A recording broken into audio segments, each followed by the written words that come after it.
നമസ്കാരം, വടക്കൻ മീഡിയയിലേക്ക് സ്വാഗതം. വളരെ പ്രധാനപ്പെട്ട നമ്മുടെ കായിക മേഖലയിൽ, പ്രത്യേകിച്ച് ഫുട്ബോൾ മേഖലയിൽ വലിയ ഉന്നതിയിലേക്ക് പോകണമെന്ന് ആഗ്രഹിക്കുന്ന കുട്ടികൾക്ക് വളരെ പ്രധാനപ്പെട്ട ഒരു വീഡിയോയുമായിട്ടാണ് ഞാൻ ഇപ്പോൾ വന്നിരിക്കുന്നത്.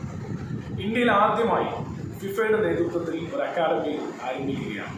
സത്യത്തിൽ ആരംഭിച്ചു കഴിഞ്ഞു. ഒറീസ സർക്കാരാണ് ഇതിൻ്റെ സ്പോൺസർ. ഫിഫയുടെ ആഗോള ഫുട്ബോൾ വികസനത്തിന്റെ ചീഫ് സെലക്ടറായ ആർസൻ വെംഗറുടെ മേൽനോട്ടത്തിലുള്ള കോച്ചുമാരാണ്, വിദേശ കോച്ചുമാരാണ് നമ്മുടെ കുട്ടികൾക്ക് പരിശീലനം നൽകുന്നത്. ഈ അക്കാദമിയിലേക്കുള്ള കുട്ടികളുടെ തെരഞ്ഞെടുപ്പ് ഓൾ ഇന്ത്യ തലത്തിൽ നടന്നുകൊണ്ടിരിക്കുകയാണ്. നമ്മുടെ കേരളത്തിൽ കോഴിക്കോട് വെച്ചായിരിക്കും ഇതിൻ്റെ സെലക്ഷൻ നടക്കുക. 2010-നും 2011-നും ഇടയിൽ ജനിച്ച ആൺകുട്ടികൾക്കാണ് അവസരമുണ്ടാവുക. അന്നേ ദിവസം എല്ലാവരും ഒന്നിച്ചു പോവുകയല്ല ചെയ്യുന്നത്. ഈ വീഡിയോയുടെ താഴെ ഡിസ്ക്രിപ്ഷനിൽ ഒരു ഗൂഗിൾ ഫോമിൻ്റെ ലിങ്ക് കൊടുക്കുന്നുണ്ട്. ആ ലിങ്കിൽ കുട്ടികളുടെ അച്ചീവ്മെൻറ്റ്സ്, ഇതുവരെ ഫുട്ബോൾ രംഗത്ത് ഈ കുട്ടികൾ, നിങ്ങൾ സെലക്ഷന് പോകാൻ താല്പര്യമുള്ള കുട്ടികളുടെ അച്ചീവ്മെൻറ്റ്സ് രേഖപ്പെടുത്തുക. അതിനുശേഷം ഓൾ ഇന്ത്യ ഫുട്ബോൾ ഫെഡറേഷൻ്റെ സ്കൗട്ടിംഗ് വിഭാഗത്തിലെ 4 വിദഗ്ധർ ചേർന്നുകൊണ്ട് സ്ക്രൂട്ടനൈസേഷൻ നടത്തി യോഗ്യരാണെന്ന് മനസ്സിലാക്കുന്ന കുട്ടികളെ സെലക്ഷൻ ഡേറ്റിന് വിളിക്കും.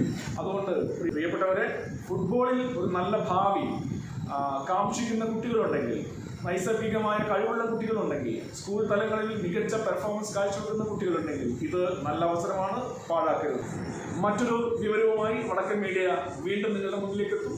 Thank you.